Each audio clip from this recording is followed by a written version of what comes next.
Welcome to the Rushfield Lunch. We've been on hiatus for a week now. So this is our return, our proud return. We'll give it just a moment for folks to come in and everybody get comfortable here. Get some geek. Prepare your reports, your questions. Hit us with your best shot here. We can take it. Of course. We're not a Yeah, it's an all-Ankler crew here. I'll formally make the introduction. Okay. Once we get to the top of the hour and quorum is assembled. But that you can bring us anything here. Not afraid. Okay, here we go. I think we can start. Welcome back, as I said, to the Rushfield Lunch. We've been away for a week, been on a week-long hiatus, but we are back, just barely back from the Toronto Film Festival, which was very enjoyable. But as they say in the films, I'm getting a little old. I'm getting too old for this. It's being a reporter. We're being an entertainment reporter. We're not war correspondents. I'm not like out there hunting the Taliban in the middle of the desert without water for 6 days. But it feels like it when you go to a film festival. It it takes a toll, and especially because I insist on going to all these midnight movies and all that. So, but I am joined by a man who knows that better than I do. I bring here my own editor, so it's not clear what the lines of authority are. You're in charge, Richard. That's the luck. I am in charge. You can overrule. You True. can I guess technically it's true. overrule some of the questions and or Trim them down, maybe. Trim them down. I think you do it like if I ask a question you don't like, say, I think what you meant to ask me there is that's quite fun. I'm referring, of course, to Christopher Rosen, who is a great editor, a great new friend at the Ankler. How long have you been with us now? I think since May. So I don't know how many months But is that. A few months. I don't know math. I don't know math either. Yeah, not 12 months. Yeah, sure. Let's say 12. Yeah. That's got to be right. Okay. And he is also half of the Prestige Junkie duo, which tracks the award circus and comes on it here on our own site, along with Katie Rich. And he's a veteran of the prestige and award sector. He knows something about it. So let's start off before we get into what just happened. How did a nice Jewish boy? Yes. How did you get sucked into this awards racket? How do you fall down this rabbit hole? I guess my passion for the award started. What's funny is I'm actually half. I'll tell you a quick background here for you. Yeah. I'm half Jewish because my father is Jewish, my mother is not. So that's why I get Christopher Rosen, which is a mix, right? That you would have like Christopher would maybe be not Jewish name. So I was raised Catholic, but anyway, and this was the big thing for Dustin. Dustin Hoffman brought this up to name drop it at our Prestige Junkie studio. He was also tripped up by this. But there you go. What were you gonna say? Yeah. Well, my grandparents used to, when people would bring up someone, only quarter Jewish, they'd say, Jewish enough for Hitler. So there you go. I'm not trying to deny it. Yeah, that's good. Anyway, why did I get it? I used to watch the Oscars with my mom. We used to watch them all the time as just regular people. But it's so funny because I never went to as growing up, we didn't really go to the movies. I just watched everything on TV. So like HBO or like Channel 11 or Channel 9, which was where New York, those are like WPIX and WOR, right? And then I just really got into that. I liked watching the Oscars, and then I just always did. And then eventually this has become an industry where you can write about this stuff and they let people kind of really pontificate on the award space. But I like it because it's a little bit sports, which I love. Like I grew up listening to sports talk radio. Richard, I don't know, I was a big fan of Mike and the Mad Dog. And that was my real thing. So this feels like in terms of like movies, this is like the closest you get to like movies as sports, which I really enjoy because it's like a competition then. I mean, I don't like sports, so I kind of, so this is kind of my substitute for that. So, But I mean, that is what I say. That I go back and forth in my feelings about the awards contest. At its basic at its base, I like the idea like a contest between movies. Like who everybody likes a race, everybody likes contest. Everybody, um, it, that part I like. It is the I guess the grandiosity and the pomposity of the whole Hmm. awards industrial complex around it that kind of ruins it for me. We'll Okay. get we'll get back into all this. Yes. Let's make a full circle here and talk about the reason. So you just came from two back-to-back festivals. You Oh went to my God. Yes. That's right. Telluride, and then you went home for an afternoon, and then came straight on to Toronto. Correct. I think. So how was that? And these are two of the three festivals which are generally considered the kickoff of the award season. So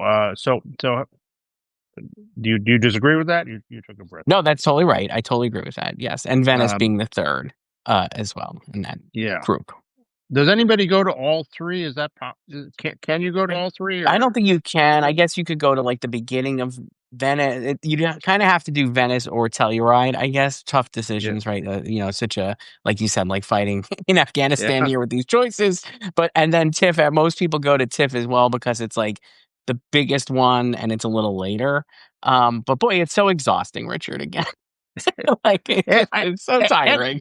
I mean, and it shouldn't be. I mean, we're just we're going to what do we do? We go to receptions. We talk to stars and directors, and we see movies. Like how boo hoo for us. How hard. But so so why is it that I felt when I got playing today, I felt like I've been worked over by a street gang.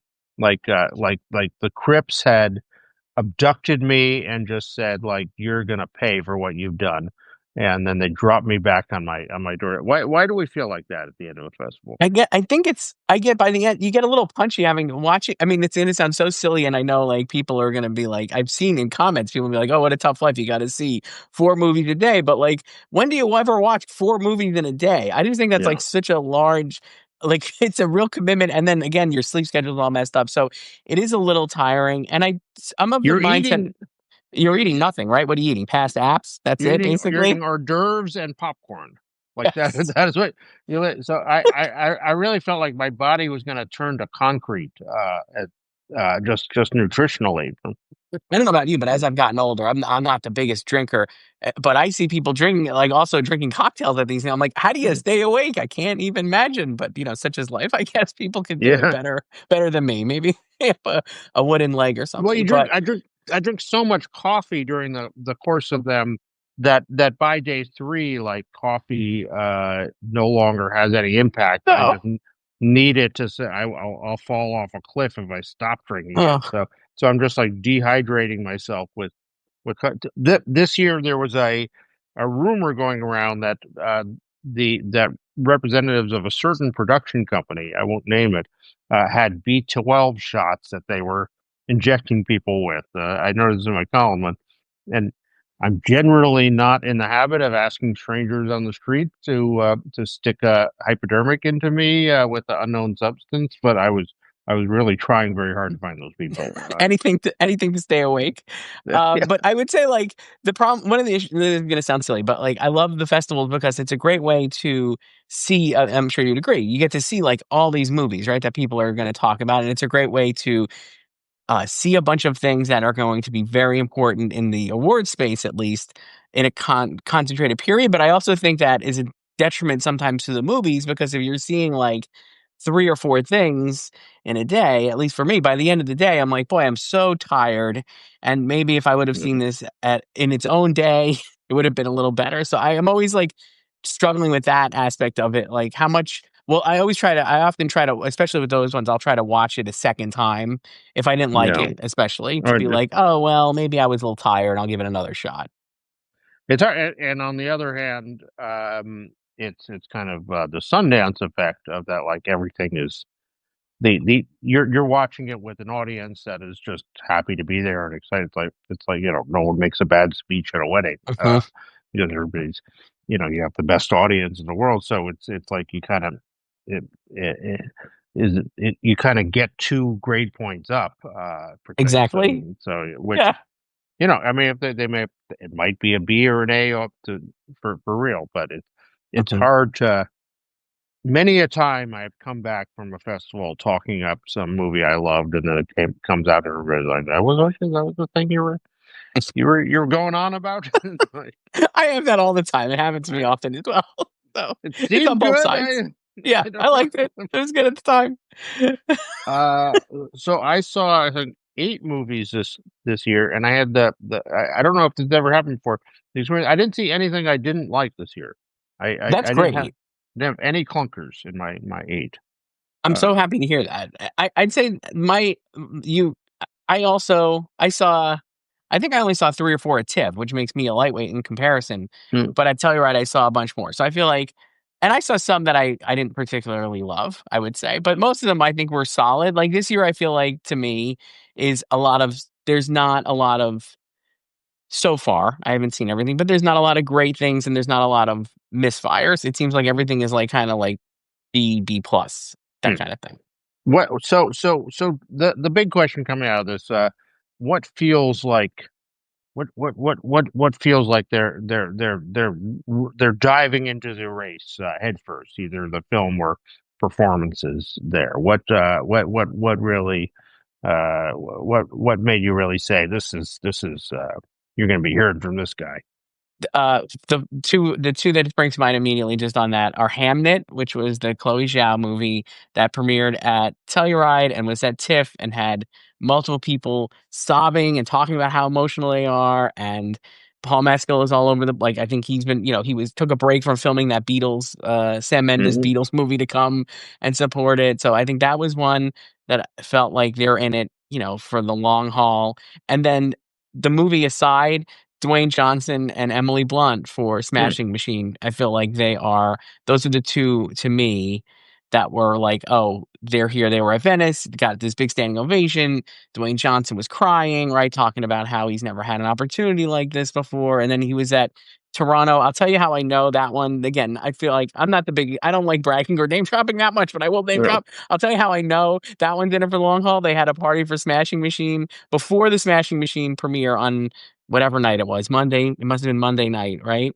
And they were like, and it was one of these things that, like, they'll be like, "Do you want to talk to the famous person who's there?" And they Yeah. were like, "Do you want to talk to The Rock?" And I was like, The Rock would never want to talk. If he's talking to a night, me, perhaps, then he's talking to a lot of people. And he was very nice to talk to The Rock. Dwayne Johnson probably is what he wants to be known as, but he's Mhm. in it. He's already got his talking points about the makeup and the hard work in the movie. So I feel like those were the 2 to me that were like, this is like they're in it for the long haul and they're already campaigning hard. Someone said The Rock has deflated himself for He's that. much skinnier. So he stopped working out and Well, I don't know. He still looked like he could bend me in half. So I think so it's a he still looked relative. pretty impressively big, but I guess he's not as big as he was in the movie. So Um, what do you think he's going to be nominated? Like, just put it on. Is he an Oscar nominee? I think he I think he is an Oscar nominee. I do. I think they're gonna run it's A24 is putting out that movie. So they already kind of ran this playbook previously with The Whale with Brendan Fraser, which was a actor who you wouldn't normally think about in the conversation of awards previously, doing this kind of like character study that not everybody is going to like. Like, The Whale was pretty polarizing. It certainly made people cry. But I also know people who really hated that movie. So I think, like, this, I don't know if Smashing Machine will be as polarizing, but still, like, maybe a polarizing movie, transformative performance, doing the makeup thing, an actor kind of being taken seriously for the first time, and all these different things. And I think they've done it before with Whale. They can just kind of run that back, and I think that'll go a long way to So ingratiating the movie to Oscar voters. Basically, God. I feel like that's a dangerous. I feel like clearly that's what they're doing, and that's strategy and all that. But I think that's a dangerous strategy because I think Dwayne uh, Brendan Fraser had been gone for like 15 years, so it was like he was like retired, and it was sort of he came back and he had a story of like how where he'd been and how he changed, and it seemed very heartfelt and real. It's like Dwayne Johnson, like he made uh, he made some big action movie like a week ago or something, and then he's like, "Oh yeah, now I'm new James Dwayne Johnson." Now I'm taken seriously. I made all this money on these bad movies that people saw, but now I'm going to I be mean, taken seriously. I'm not saying it's going to work, but that I think it will because I just based on history, I think it kind of they Academy voters do seem to respond to that kind of but what thing, what what even when though was his last action movie? Like, I mean, I it mean was this probably Red One. What was it? It was like recently. He was it was just he this does this movies all the year. I mean, it time. was I mean, like it was yes, he not does. there's been no time out between No, his transformation and reinvent and no. rediscovery of himself here. So um But I didn't see that movie, so I can't I I can't would say, say. I mean, like I think it's a great. I'll be diplomatic about it, but it's a great performance movie. I think I had more issues with the movie than the performance. I think it's like a really it's an interesting performance from him, especially, and it kind of works. And Emily Blunt is very much like supporting him in the campaign and in the movie, and it's a character that you've seen in a million different kind of. Her character is very almost cliched and what you know what I mean. It's like this, like she kind of like they have a toxic relationship, but she's also there to support him, blah blah blah. But they're both very good, and I think they'll both help each other on this campaign, and they're definitely just in it. I'm just like they're going for it hard, and of all the actor, like this is a strange ish year because you have like a lot of big movie stars for best actor. Mm. Like George Clooney has a movie, right? Michael B. Jordan, maybe for Sinners, can they bring him back? Or Leo for One Battle After Another. There's all these different actors, but Johnson maybe has the slight edge because of the transformational aspect in that regard, I guess. And they like that kind of thing, Academy voters historically. I'd say if I were his advisors, which I am, uh, I would say just you better have a real compelling story about how he decided to make this Mhm. change, and if this smacks of just like positioning and posturing, then this whole campaign depends on authenticity. The Right. authenticity is the whole premise of it. So if it looks like you're just like you thought, like, oh, I can be a skinny guy and people will like me, then he's dead. So I think heed that's fair. heed heed my warning, A24. Uh, I've thrown it out there to you. What else? What else jumped out at you on the festival trail? What were some other highs or lows? Highs for me, I guess. I would like so for Toronto, they did. I mean, here's one. Netflix has a bunch of movies this year. They have several contenders, including Jay Kelly, Guillermo del Toro's Frankenstein, which is at TIFF. Catherine Bigelow's House of Dynamite, which is at Venice, wasn't at TIFF. These smaller movies like Train Dreams, which people really responded to, that was at Sundance that they picked up, and they have one of two Richard Linklater movies, which like Nouvelle Vague is theirs, which is about the making of Breathless. So they have like a lot of movies on paper that look like real awards contenders. But of the ones I've seen, and I haven't seen all of their movies yet, I was like, I thought the new Knives Out. Were you at that premiere? I I really was enjoyed. not. Okay, I really quite enjoyed that movie, which is more serious than the previous two Knives Out movies, Hmm. which were not really Oscar contenders, but like screenplay contenders for Ryan Johnson.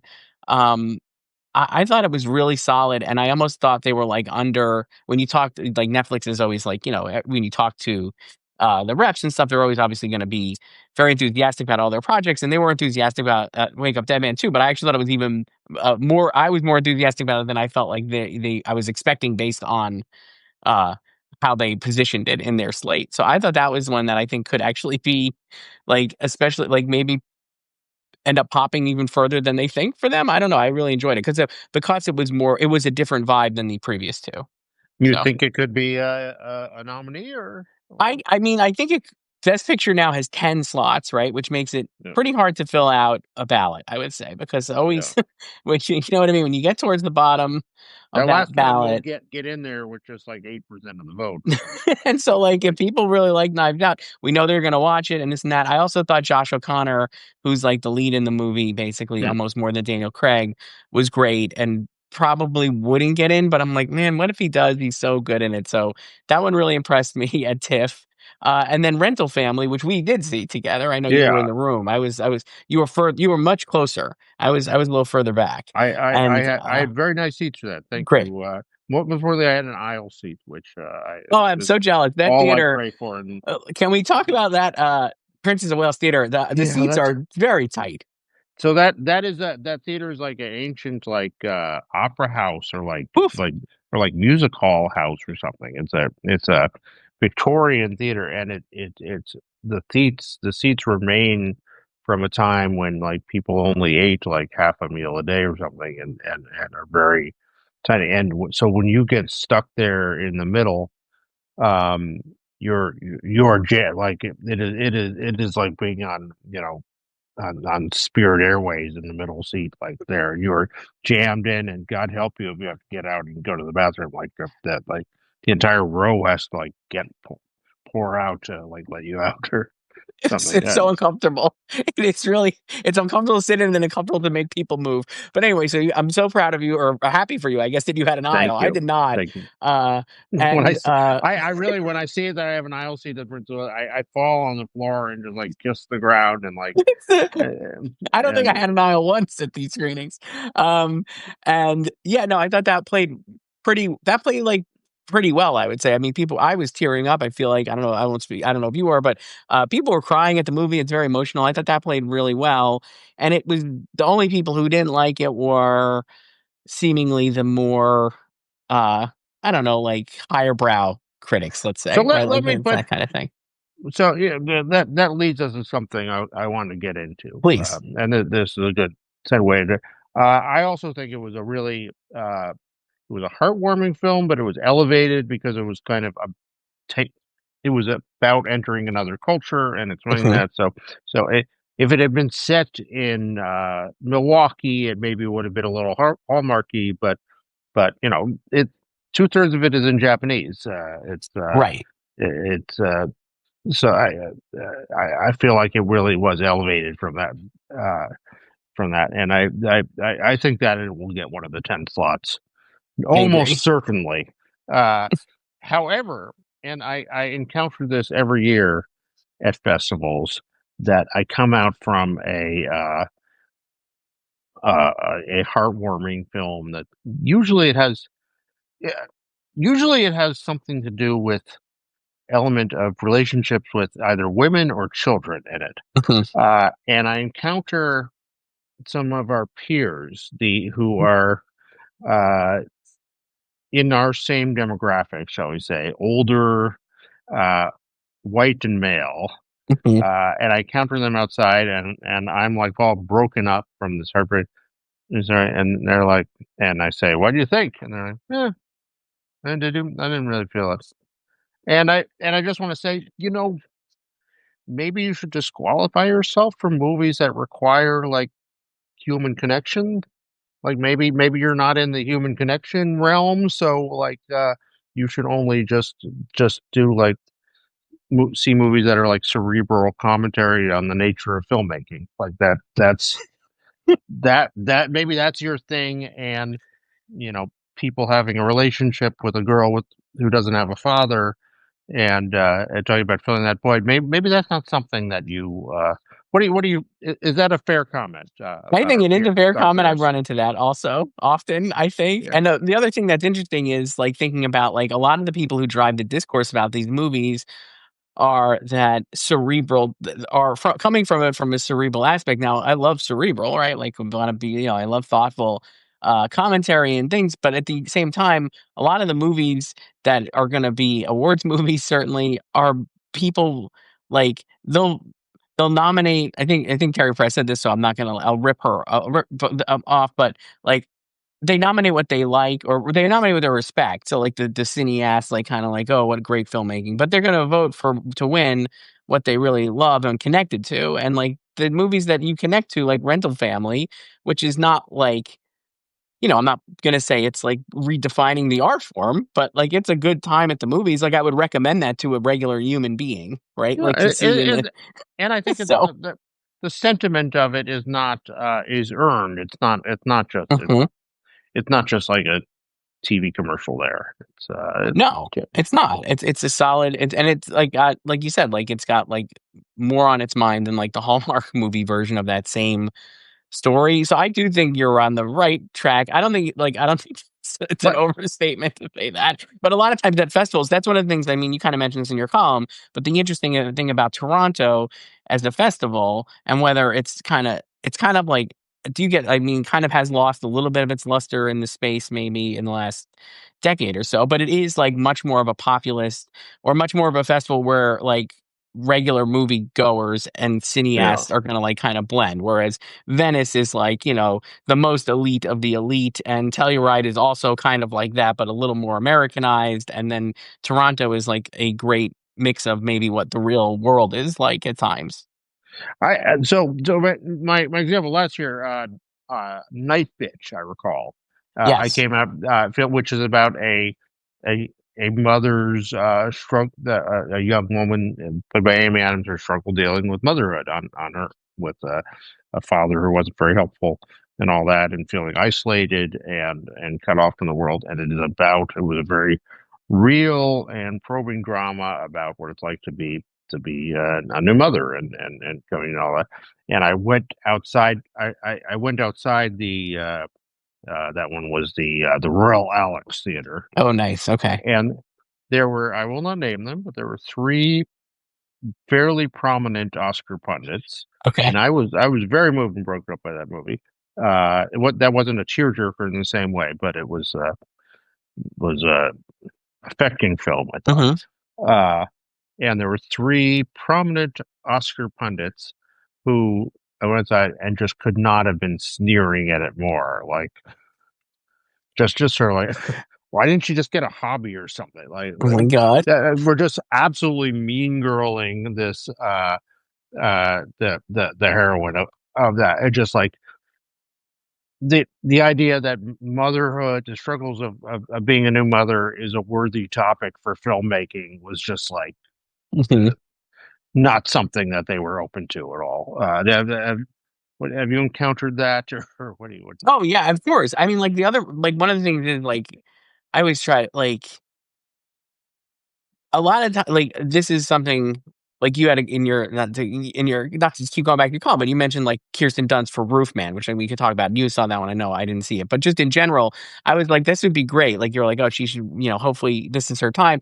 Maybe like great performance, and she should win an Oscar, and you made a good case for it. But I was like in my head too. I'm like, the problem with a lot of these movies is the pundits or whoever, and a lot of like the movies that are going to be up for Oscars are already decided. It's very rare for something that was not that is not going to be taken or was not previously considered a contender to like push into the conversation, which I think Hmm. is a challenge with the industrial complex awards industrial complex, but a reality where it's like it has to be something really special in a lot of like Weapons or Sinners being two examples this year, which are those are movies that maybe people would not have or Everything Everywhere a few years ago, whereas, like, those movies needed a lot of support, like, it needed a lot of box office and a lot of attention to even be taken seriously, and then it is. So something like Night Bitch, which was the TIFF last year, right, like you said, like, coming like, it was just immediate it wasn't taken seriously and then immediately kind of, like, kicked aside, right, and, like, then and I'm worried that'll happen with, like, Roofman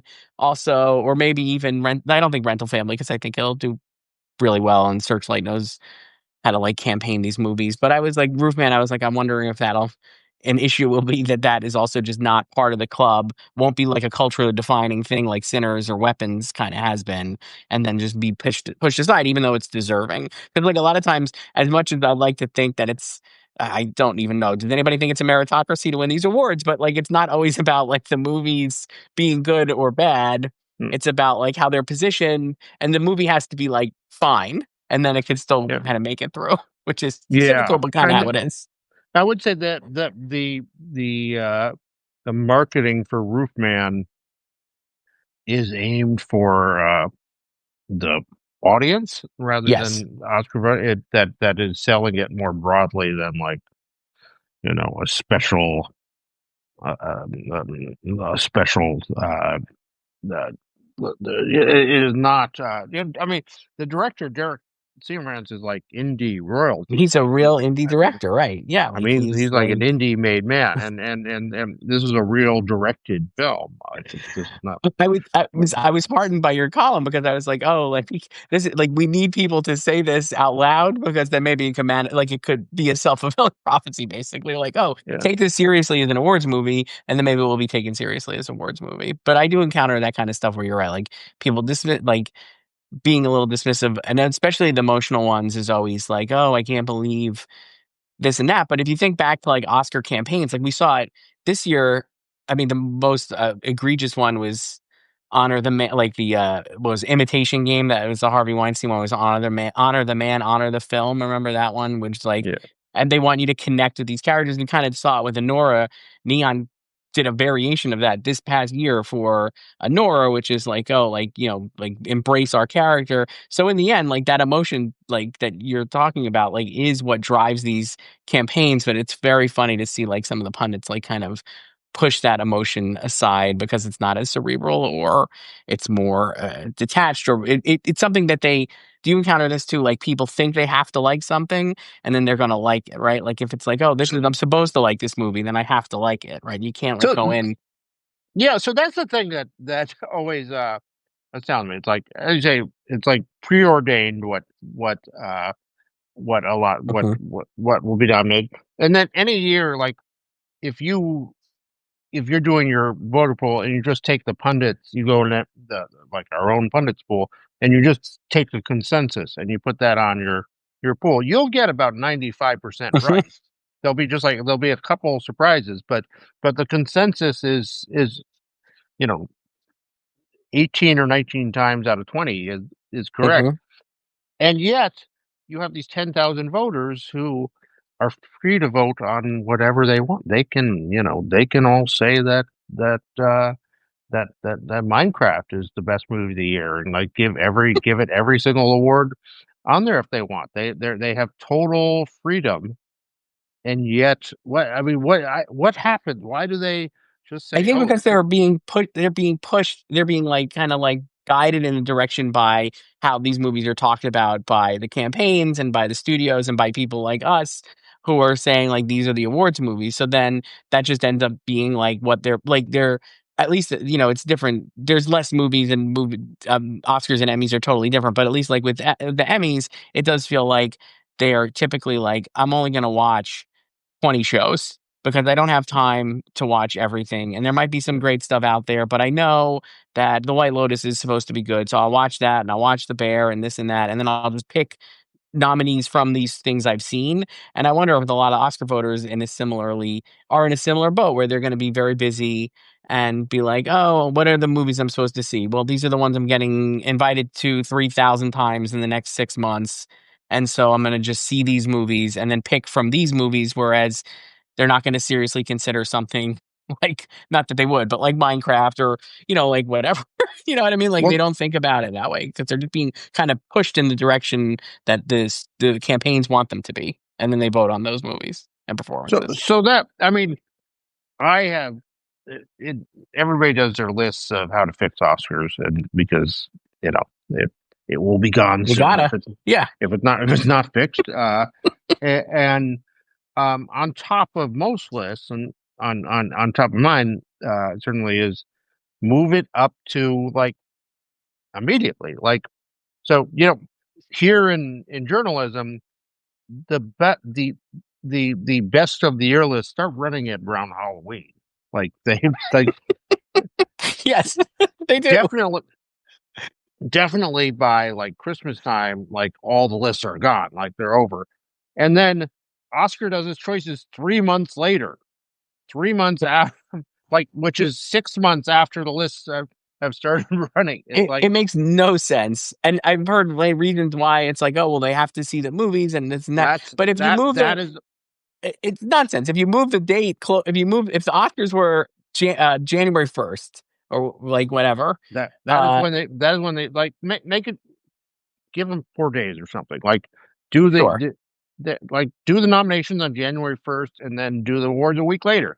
Like it If it was like that, it would be so much better. And then all these movies would be forced to come out at earlier times. I know this is like kind of been the same thing to say, but like the reason all these movies come out at the end of the year is because they want to be like a top of mind, right? Like the yeah, toughest thing for an awards campaign, I hear it all the time, is bringing something back from earlier in the year. That's the challenge now for like Sinners, right, with Warner Brothers, because it was great and people really liked it and were like extolling its virtues, and it's because of the way some of the movies have performed so far this festival season. It's still top of list, I think, for a lot of people, which is great, but they still have to bring that movie back, right? And get people more involved in it and more interested in it and try to get their votes.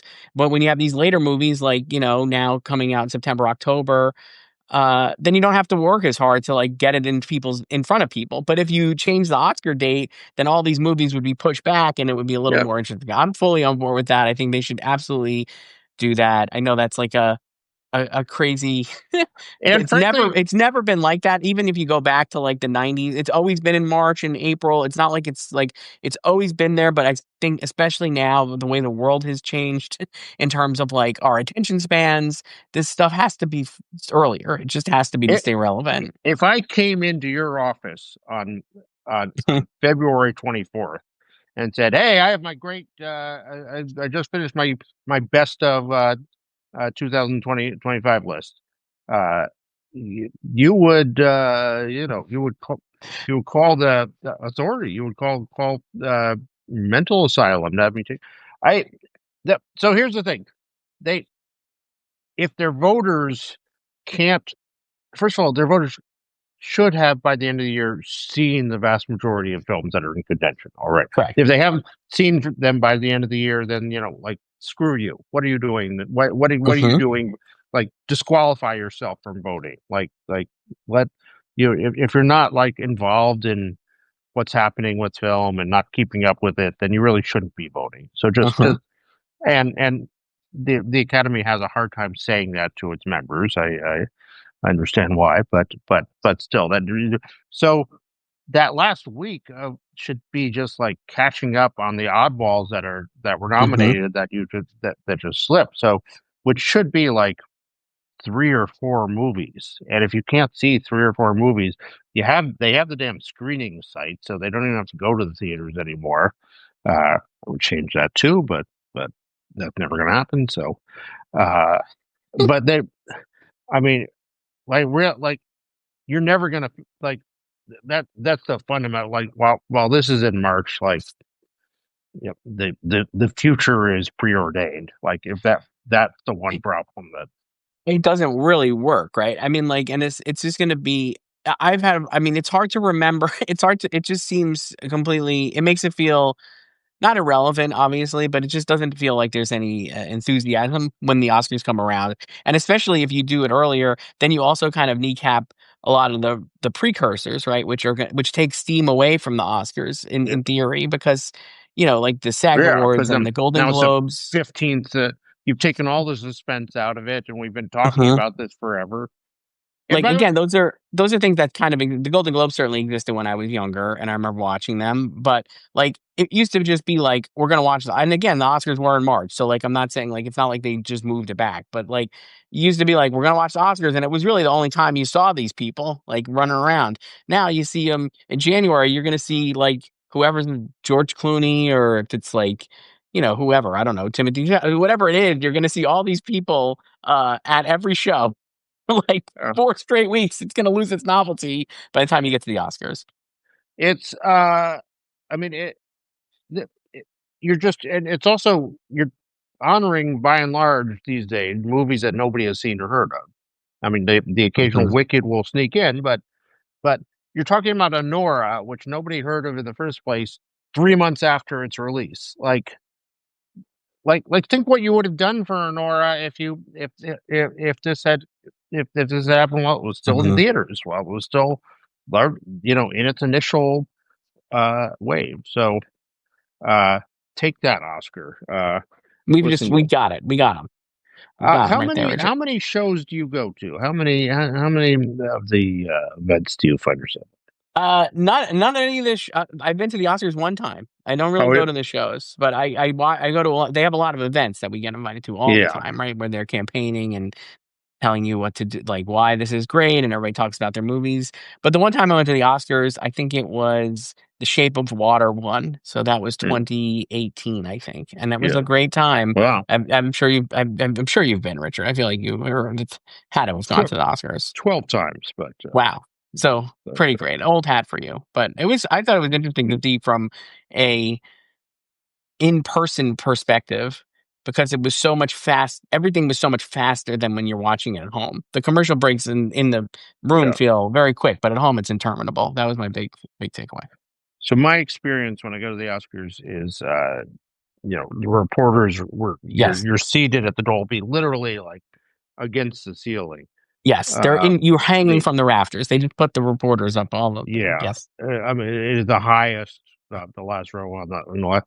But I go immediately down to the bar on the first floor You and got to. Right. and I don't return. I don't return to my seat at all. No, that's what you kind of have to The, do. I mean, I remember the first time I went, and I was like, you sit down, like, okay, it's a high seat, but look, I'm at the Oscars. I'm here at the Oscars, and you sit in your seat for a couple seconds, and you're like, wait a second, I just have to. I just have to sit in my seat and watch the show and not talk to anybody. Uh, and I remember like breaking in a sweat and this panic broke out. Like I can't just sit here. Wait, somebody get me out of here. But I did find my way down to the Smart. bar. Smart. Thank you. What the events around it, like that, that is the thing being here that makes this feel like this is just a. I mean, I remember I went to they had an event the night before the Oscars, and I saw all the acting nominees, and they just looked like they. I mean, they were excited to be here. They were jubilant. The ones that were, Mikey Madison was excited, but they just looked like they'd been through something. Like I mean, it's like they it's an additional. I think about Mikey Madison last year.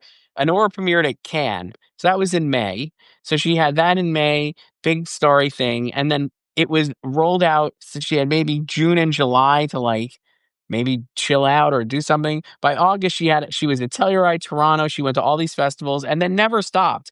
I saw her at 100 different things. Right? She was at and it paid off. yeah, She won an Oscar. Right? it So like, did, I guess yeah. you could say like next time Neon or A24 and Neon had somebody like complaining about the campaigning, they're going to say Mikey Madison went to every single thing and it helped her win an Oscar, and like those kind of things are important. But I agree with you, this by the end of this stuff, I mean, they got to be just not it's more work than making the movie.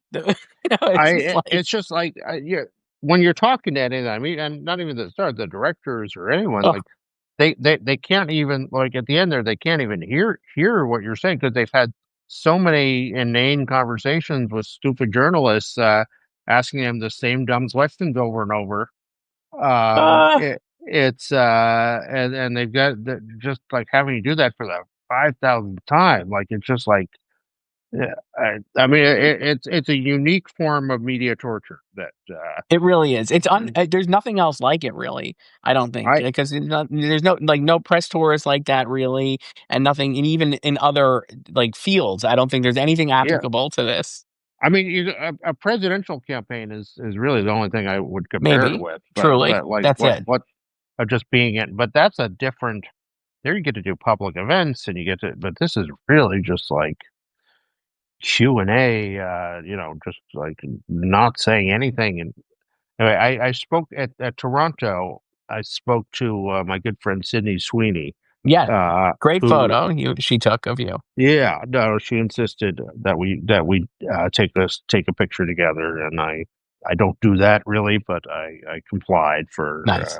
That was nice her. of you. Very It's her moment. magnanimous. Yeah. It is her moment. Let her enjoy it. The and but I told her, I said, are you ready? Like you're gonna have to have this conversation we're having. You're gonna have this a billion times in the next week. I think she's extremely likely to be nominated Yes, 100%. for Christie there. Uh, and she was like, "Oh no, it's great. I like." She was very magnanimous and enthusiastic about it. But I was just looking at like, you like get your vitamin B12 shot connection, and because you're But she's kind of built. I mean, having seen her do like the Anyone But You press tour and all these things, I feel like she is very uniquely built for that. This like she understands the schmoozing aspect of it, and I do think I agree with you. Like I think she'll get nominated, and she'll do like the Maggie Madison thing where she does 300 yeah. thousand events and talks to the same people all the time, and is very happy to do it, and I ends mean, up getting nominated. you know what it is to do each of those interviews, and she can do it very well and fine, or each one of those chats on the sidelines at a reception with an idiot like me. But like to do that at scale, like over and over again for a year, like It's a lot. No, it's a that real it's a lot. nothing can break through that. And to No. those who keep their smile uh, attached and get through that. It's my hat's off to them. Mhm. That we should have an Oscar for Oscar I racing. they really should. They should do an Yeah. Oscar for Oscar racing. Last year would have been Mikey Madison and Sebastian Stan, who worked Oh, harder really? than anybody to get that nomination and did get that nomination for playing Trump in The Apprentice. But like he did every conversation, every event, and he was always smiling and happy to talk to people. And the kind of paid off for him. So that was good. Where did I felt last year like Timothy Chalamet was really uh, Oh, another working great it one. He's working it in another that great way, one. like Yes. really. But and yet it didn't to do all that and then not come up with the prize at the end. But now he's Uh, gotta do it all again. This is why I compare it to sports. It's like when you have a great baseball team and you get to the World Series and you just miss that second year to get back after you lose, or in football, like the Buffalo Bills lost 4 Super Bowls in a row, right, in the '90s. To get there and then lose and then come back and have to do it all over again is so exhausting, but we're gonna Timothy Chalamet is gonna we didn't even like, that's one of the few movies that, has not been seen really by anybody, but Marty Supreme is his big Oscar contender, another A24 movie where they have the Smashing Machine as well. Another Safdie brother movie solo. That one's Josh, right? The Smashing Machine is Benny. But he's going to be back again doing all the same stuff that he did last year in a new way, um, probably because he's a good actor. But God bless him because he's going to be so that, tired just to do this all over again. well, I mean, and that's a horrible irony that, like, while he's doing all this and kissing all the rings and smiling and shaking hands with every single member of the Costumers Guild and the Topeka Critics Association and everything else. Um, while he's doing all that, we're all saying, "Oh, but you'll be back. We'll have other chances to vote for you. We don't have to vote for you this time." That's a So, problem, right? With especially with the younger people, that happens all be, the time. because We'll get you again. he's young and so talented, you think, Uh-huh. cer certainly he's gonna. And then you end up and you're Kirsten Dunst, and Oscar owes you this so listen, we're pundits, we don't take sides, we're open to everybody, Oh yes, yes. but can we accept that it's the Ankler doctrine that Kirsten Dunst has to win, and that I no, haven't seen the movie, but I love Kirsten Dunst. She's a great actress, so I'm sure I'm happy to get behind this. let's just say, and we agree, no one is allowed to say otherwise, or no one is allowed to disagree with that. Yes. Okay, It looks like I just Richard dropped off, which is a bummer. yeah, Maybe I he can come believe back. I listen. I believe in free speech. I believe in But yeah, I exchange would love to ideas, see Kirsten Dunst get but nominated there, for yeah, there's some we don't let an people publish. Oscar for Roofman. We don't let people publish like nuclear codes Let's see what else we can talk about on the while we wait internet. for Richard to come back. One thing Okay. that we didn't talk about that I feel like Richard would have asked is out of these festivals, what people there we go. Richard's back. There you Did I go. drop off there? It looked. You dropped off. I was just vamping. I was like hoping you would come back, and you did. Uh, I was nattering the whole time. It looked. I couldn't tell on my end that I you dropped off. dropped off, but now you're back. It's It fine. looked It's to all me good. as if I was going on about Kirsten that. Dunst.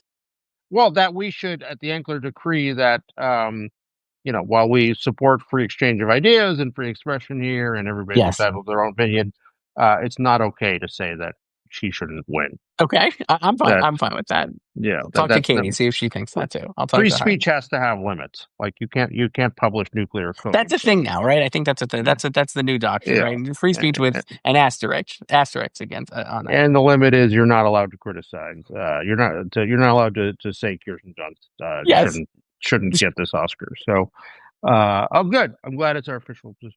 yes, So we yes, are coming to the time. The hour zoomed by, yes. much too quick. But we're coming to the final two questions. I warned you about one. I forgot to I warn you That's about the fine. I'm second one. ready. Even So, with I'll be improvising the second one, but I'm ready for the first or whatever. What do you all got? right. Well, the one you're not warned for young folk wanting to get into your field, and young folk wanting to get into my field, I would have a chat with their parents about isn't there something else you could couldn't they help out around the house or something? But young folk wanting to get into your field, and wanting or just people wanting to get into the prestige game and Mm. be part of this. What advice do you give them? That's a great question. I think a lot of especially nowadays, I feel like a lot of younger, like the awards industrial complex has found fans with young people. I feel like there's like, Reddit subreddits that people are on, and like on the social media, you really see like people kind of are into this, and that's how they're like the way some young people like Marvel movies, other people like prestige and Oscar Yeah, movies. So I think for those people who are into that, I think the hustle is, you kind of like, I've seen it from independent journalists who've done this. It is a huge hustle, but to get taken seriously, I think you just have to really kind of work at it and try to, like, talk to people who do I think reaching out to people who do this to ask how they did it. If you see someone who's an independent journalist or covers this not for like a trade, and want to find out, like, communicating with those people, especially like how they got their start. I'm a big proponent of that. Like reaching out, talking to people who you see doing what you kind of want to do, and just asking them their story and how they got started, because I think that's a good way to get into it. I mean, I would hazard, like you said, journalism is just, I would not, it's not a highly recommended field, but it's the business we've chosen, Richard. So, I mean, like, yeah. always happy to have people come in. So if you're watching this, I guess I'm not, you could definitely reach out to me, obviously, but I think there's other people who do this independently that you could also find out and how they started, and then try to like, kind of like figure your own path in. Excellent advice there. If you must come into journalism, uh, that follow that. Um, but really find something else to do with your life. But Seriously. uh, if you can make a life doing what we do, going to film festivals, seeing these great films, talking about them, that's a great life to have. I So, mean, I feel like you and I both, I'll speak for you because I think it's true. We really like this. Like, I have a real passion for this stuff, and I know you do as well. And I think that's also another, like, if you really, like, you got to really like this. Like, we really yeah. like the movie, and like, you have to really like the industry to really want to do it. If you're just like thinking about it more of like an analytical perspective, or just like, oh, this is something like, I think I could have an edge here because of X, Y, and Z. Like, you got to have a passion for this, I think, to really succeed, though. And you have to have something to say, I think is Yes, important. And I'll give my own, uh, but please. if you're going to be a writer, I tell you, you should decide what is the thing that you can be the number one person Mhm. about, to become the absolute expert and authority in something, and find some corner of the industry that you will know more about than anyone else, about Mhm. costuming, about uh, about the history of One Piece, or about what, like it is not good enough to be anymore to be one of 60 people that are red, like No. that is be the best about at something. Net the and our final question, the big question, uh, Christopher Rosen's Hollywood syllabus. You get to assign everyone who works in entertainment watching, reading, uh, whatever it is, you got a meal, a concert to go to, a walk in the park, uh, I was so psyched any. to get this brief, Richard. I was just so into it. I'm so excited to do this. So It is. anything. I got go ahead. What were you to say? Yeah, it is yours, and this is mandatory. Everyone will have to has to follow it. Has to follow. Okay, so I'm not the biggest reader in books, but I read obviously a lot all day. But the books I read that I think would be applicable here, especially for the awards conversation, the two I thought of immediately were Oscar Wars: A History of Hollywood in Gold, Sweat, and Tears by Michael Schulman, New Yorker writer. It's a great. I think it's a great book to read because it really shows that it's not just about the movies, right? It's all about like the machinations that go on behind the scenes of the Oscars, and he picks a few different races that goes into greater detail on them. It's a very enjoyable read, very easy read. The other one I absolutely love, The Big Goodbye: Chinatown: The Last Years of Hollywood by Sam Wasson. Did Yeah, you ever yeah, read that great. one? I did. That's a great book. Oh my god, it's so great, and it's just all about. I mean, Chinatown, I think, is one of the greatest movies ever made, like probably in my top 5 all time. And just reading about how it was made, but also that book also goes a lot into the industry at the time of Paramount and also the Oscars and all these different aspects of that era of Hollywood. It's a really fantastic read or audiobook listen if you don't read, like myself. But those are 2 books. Movies I thought of because I love when Yes, people recommend movies on this, Richard. I love this yeah, list. yeah, The 2 that came to mind immediately, one was Soap Dish. Do you remember this movie, 1991 yeah. Soap Dish Great. with That's Michael great. The Hoffman? great Uh, behind the scene. One of the great behind the scenes looks there. Truly a great about a soap opera, making a soap opera. Sally Field is absolutely fantastic, and Kevin Kline, Robert Downey Jr. I think is in it. Whoopi Goldberg, right? It's like it You got a forget great how funny cast, Robert Downey Jr. is. so good. What a great Elizabeth guy! Shue. What a Whatever great happened to Robert cast. Downey Jr.? Where did he go? No, no idea. Well, where really did Kevin Kline go? Why is he not? I mean, he should be the star of every movie. Like he's It's just so good. He was so great. That movie is absolutely fantastic. It also ends in an award show, so that's why I was like, oh. But I remember oh, watching perfect. that a lot when I was a youth. And then The Player, which is obviously a pretty generic answer, but I love Robert Altman. I love The Player. I think it's just so great in terms of the industry. And again, kind of like this, even though it's not totally awards based, I was like, the cynical aspect of that movie is very much, I think, in the awards space. And then I thought of 2 videos that I thought really encapsulate the Oscars or that I would like to see from the Oscars. The first one, just you can watch on YouTube. I do this sometimes because I'm a nerd, Richard, but I like going back and looking at old Oscar videos. I love the Hugh Jackman opening. It was the 2009 Oscars. I thought he was one of the best hosts outside of like, after Billy Crystal or whatever of this modern times. I thought he was just a fantastic host. He had the right energy, right enthusiasm, and I wish they would kind of bring that back. I think that was like kind of I feel like that kind of host and that kind of spectacle for the show itself was really fun. So I'd watch that Yeah. opening.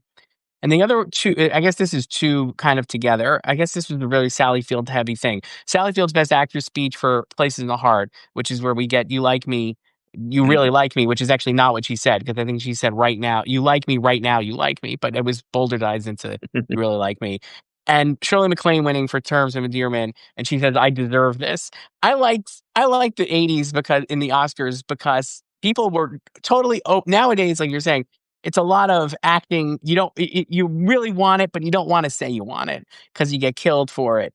And in the '80s, they didn't give a shit. So it was like, I deserve this. You really like me. With the enthusiasm to win was so large. So I would watch those 2 videos to be like, this is what the Oscars should be like. This is what it means for us, and we should be able to. You should feel free to celebrate these things. So those are my picks, I guess. Yeah, that I say those are great picks, and I say the worst advice about that people give Oscars is when they tell people, "Oh, keep your speech short. Don't talk about this. Don't talk about that thing."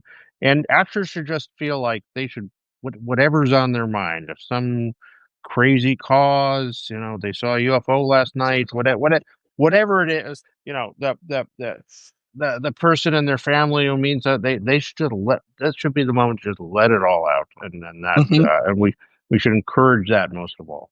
And we let it all out here today. What a time! This was so great, Richard. No, really fun. The hour went much too quick. You'll come again. I think. Oh, okay, great. I would I, love I to. I think that I know where to find you. And I think Yes, this isn't the last we're going to be thinking about the awards race in the next right. few months. I have a feeling. Uh, Same. thanks so much. Join us next week on the Rushfield Lunch when we'll have another great thinker and artist of our time. See you back here. Take care. Bye.